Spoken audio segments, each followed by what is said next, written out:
Let's get right into it.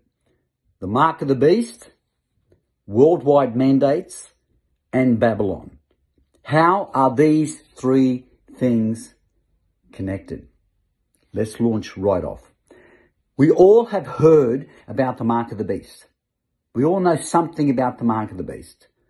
We've also heard about one world governments. But what most don't realize is that the true villain, the big villain, the major villain in the book of Revelation is Babylon.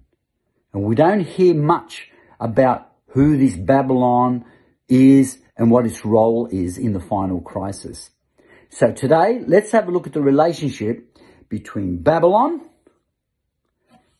the mark of the beast, in the context of a worldwide crisis at the end. Okay, so what is there? Is there a connection between Babylon and the mark of the beast? Yes, there is. Listen on. Revelation 16, 1 and 2. I heard a loud voice from the sanctuary saying to the seven angels, go and pour out the seven plagues of God's wrath on the earth. The first went out and poured out his bowl on the earth, and severely painful boils broke out on the people who had the mark of the beast and who worshipped his image. Okay, so the seven last plagues fall upon those who get the mark of the beast. Nothing new there. So if you get the mark of the beast, you get the seven last plagues. What has this got to do with Babylon? Everything. Revelation 18:4. I heard another voice from heaven saying, come out of Babylon, my people, so that you will not share in her sins and receive any of her plagues. The seven last plagues belong specifically to Babylon. But those who get the mark of the beast get the seven last plagues, but they are Babylon's plagues. Those who get the mark of the beast are part of Babylon. If you get the mark of the beast, you get the seven last plagues, but they are Babylon's plagues. Only those who receive the mark of the beast get the plagues. Why? Because they belong to Babylon. And that's why this last verse just said, come out of Babylon, my people, lest you partake of her plagues. Everyone else in Babylon, the mark of the beast. They get the plagues. So there is a distinct connection between the beast, the mark of the beast, Babylon, and the seven last plagues. That's irrefutable. So what is the connection between the beast and Babylon? The beast and Babylon. The beast, his mark, and Babylon. The beast, the mark, is part of Babylon because they get Babylon's plagues. What is the distinction? Who is the beast? Who is Babylon? By looking at, let me just move this. I'm trying to get a bit more comfortable. Okay. By looking at who the beast is, we're going to automatically identify who Babylon is. Okay? Let's keep moving on. Revelation 17:3. What's the relationship between the beast and Babylon? Those who get the mark of the beast are part of Babylon because it's Babylon's plagues. Yeah? Revelation 17:3 says this. So he carried me away in the spirit to a desert, and I saw the woman Babylon sitting on a scarlet beast that was covered with blasphemous names. It had 7 heads and 10 horns. Okay, picture this. You got a woman called Babylon, and she's sitting on this beast with 7 heads and 10 horns. She's sitting on them. She's riding this beast with 7 heads and 10 horns. She's controlling it. It's like you're riding a horse, okay? You're directing this beast. Who is the beast with 7 heads and 10 horns that this Babylon power rides and directs and controls? Who is this beast power? 7 heads and 10 horns. We're not left in the dark. It's crystal clear. Come to verses 9 to 12 of Revelation 17. By finding out who the beast is, with 7 heads and 10 horns, we're going to have a big clue as to who Babylon is that rides the beast. Revelation 17, 9 to 12. Here is the mind with wisdom. The 7 heads on the beast are 7 mountains upon which the woman is seated. The woman, in verse 5, is called Babylon. The woman Babylon, right? So the woman sits on the 7 heads of the beast. Verse 10, the 7 heads are also 7 kings. Wow. The beast power represents kings, kingdoms, all part of this one beast. It's talking about a united political powers of the world, and this woman Babylon rides like a horse, controls and guides it. Please note that the woman Babylon is going to be described as the harlot. It's a very distinct, different kind of symbol from a beast. A beast represents political powers, but a woman is something totally different. But the thing is, here's the twist. The woman is riding the political powers of the world like a horse and guiding it. Yeah? Okay, so let's keep going. The 7 heads are 7 kings. Verse 11, the beast that was and is not, he himself is an 8th king. Stop there. So now we know everything about this beast power is about politics, governments, nations. Yeah? So you've got the 7 heads are 7 kings. The beast himself is a king. And look at the horns. The 10 horns you saw, they are 10 kings. Clear. The beast represents a one world government. Okay? The beast is a king. The mountains, the heads are kings. The horns are kings. And they're all part of this one beast power. It's describing about a unity of all political powers on planet Earth. Yeah? If you haven't seen my other videos, you need to watch them because I show clearly that these events are yet to take place. Okay? Still in the future. Has never happened. So, we've got a one world government, for want of a better phrase, a one world government that's being controlled and ridden by a woman, not a beast. Something very different about this other symbol. It's not a beast. In Revelation 13, we've got a beast that comes up from the sea. In Revelation 12, we've got the beast called a dragon. In Revelation 13:11, you've got a beast that comes out from the earth. Governments. Yeah? But this is a woman. It's a contrast. There's something different about the nature of this entity, this woman Babylon entity. Something, but it is powerful. It's going to ride the governments of the world. And this has not happened yet. Okay. Now let me show you that the woman Babylon is distinct from the beast. It's different in nature. It's not political per se. There's something very distinct. And when we see this, we're going to know that the identity of this woman. Revelation 17:16. Look, the 10 horns you saw, which we know is 10 kings, and the beast, the 10 horns and the beast, will hate the prostitute woman Babylon. What? First they ride her. First she rides them, and like a horse, and she guides them, and they do her bidding. But they're going to end up hating the prostitute woman Babylon that's riding her like a horse, telling them what to do, guiding them where to go. They will hate the prostitute woman, the one world government. They will make her desolate and naked. They will devour her flesh, the one world government, and will burn her up with fire.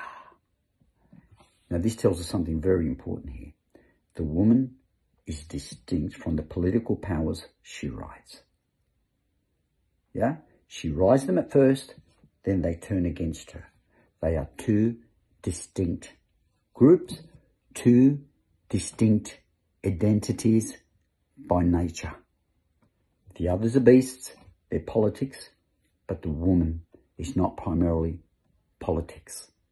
But she uses politics And then the politics realise they've been used by her. And then they turn on her. And it says they hate her and they burn her up with fire. A prostitute burned by fire. And herein is one of the major clues as to the nature of this power, this woman. What was the penalty for being a prostitute or harlot in the Bible? John chapter 8. Teacher, this harlot, this prostitute, was caught in the very act of adultery. Moses says to stone her, because that's what they did with prostitutes in the Old Testament. A prostitute was stoned to death. That's how she died. But this prostitute is burned with fire. What's going on here?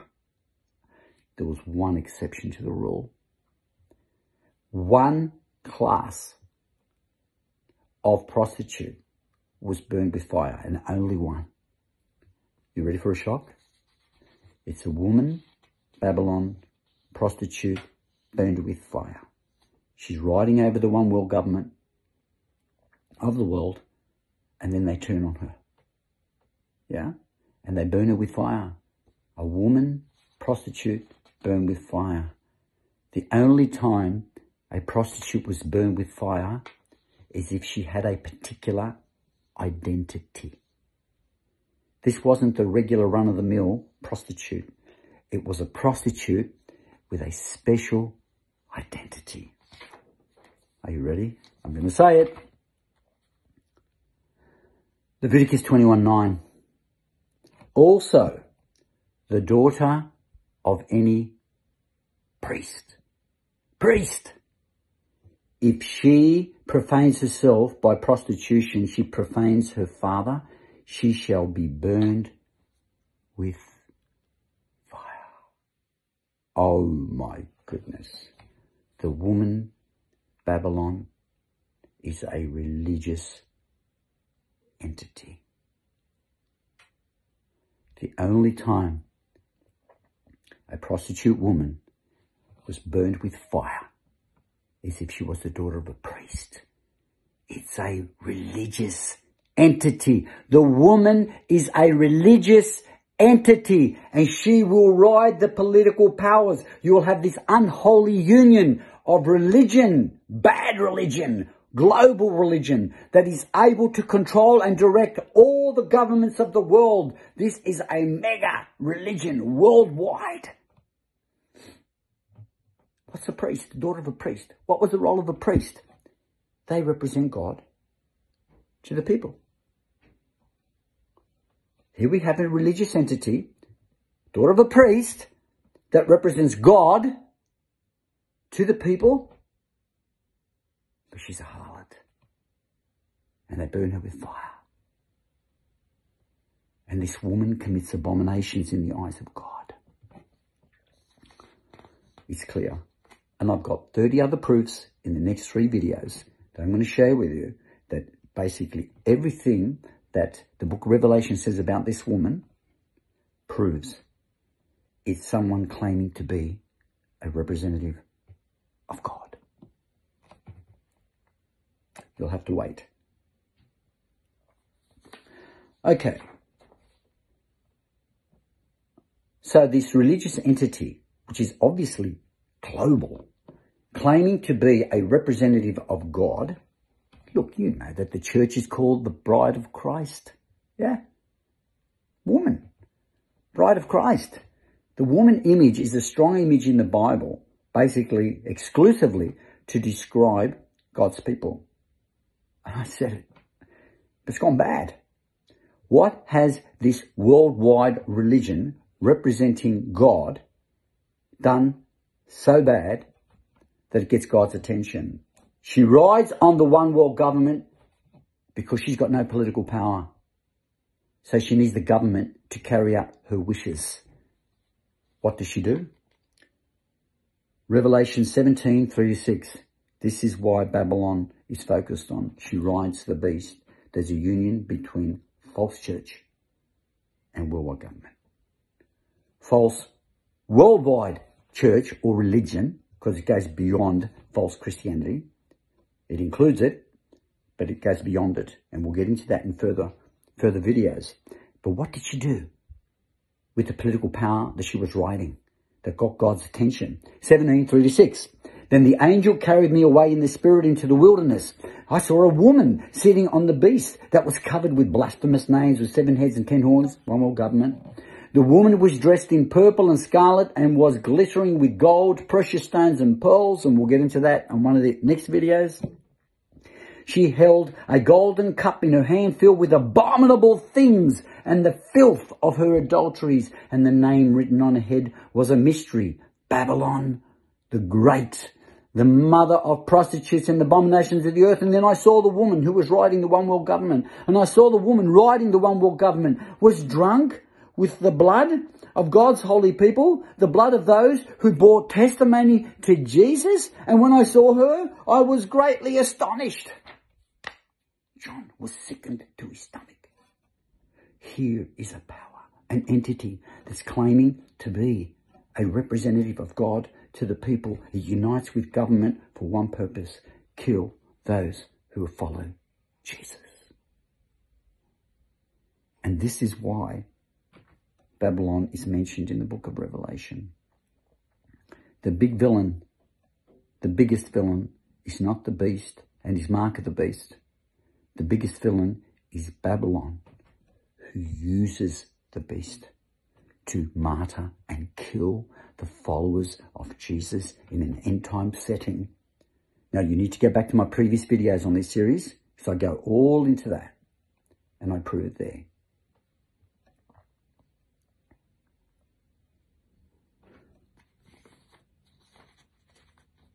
So an entity, religious by nature, global, priest, represents God to the people, and it's a global power. And it uses the governments of the world to persecute the followers of Jesus. And John says, and when I saw her, someone claiming to represent God, unite with government to kill the true followers of God, I was greatly astonished. That's why we read earlier in 18:4, come out of Babylon, my people, lest you share in her plagues. What are God's people doing in Babylon? Because Babylon had fallen. The woman had fallen. If a tree has fallen, it was once upright. And God's people were still in this religious institution that was once upright, but now fallen. And God says, come out. They don't represent me anymore. They now get the plagues.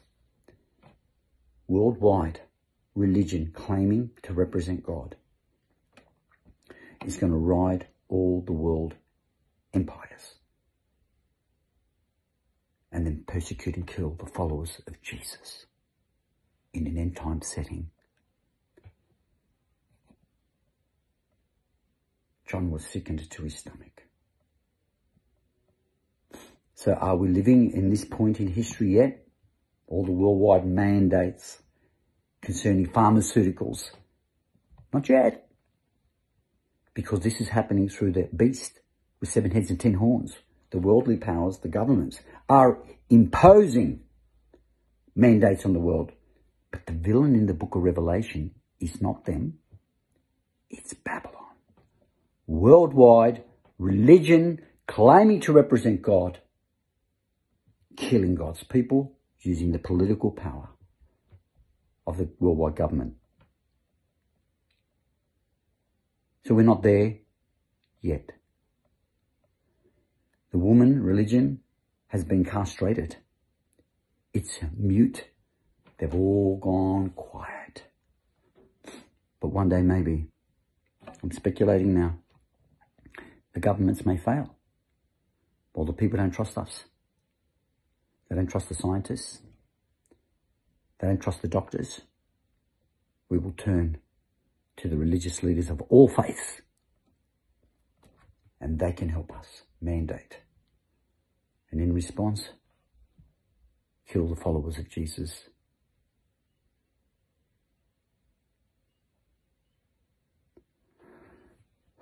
Sobering. That's why John was shocked. So it isn't happening yet, is what we're seeing around the world right now. No. Where is this sleeping giant woman, worldwide global religion in unity, riding the world's governments? It's not. So it's not yet. This is not it, and it may not be it. But I do know from the text that a time in history is going to come where religion is going to turn bad. It's going to be global, and the government, for some reason around the world, is going to allow religion to control her. And then there's going to be persecution of the followers of Jesus. And then finally, the governments of the world, they kill worldwide religion because they realise they've been deceived and used by her. They realise they're on the wrong side, and we will get on to that later, but not now. Let me finish with one last point, okay? So what I've said clearly, Babylon is still asleep. All religions of the world are asleep. They're doing nothing. They are under the control of the beast, one world governments, yeah? But they may turn to her. She will wake up, and then they will control governments. And then the trade will be kill the followers of Jesus. That's the future. But it's not yet, okay? Let's finish with one last point. The name written on Babylon's forehead was a mystery. Babylon, the Great, the mother of prostitutes, the mother of prostitutes, prostitutes, plural. Many harlots, but Babylon is the figurehead, the leader. It's not just one faith, one religious faith that's going to go off the track. She is a figurehead and the mother of prostitutes. Many faiths will come together. The government will give them power. She rides them. And then she uses the political power of the one world government to kill the followers of Jesus.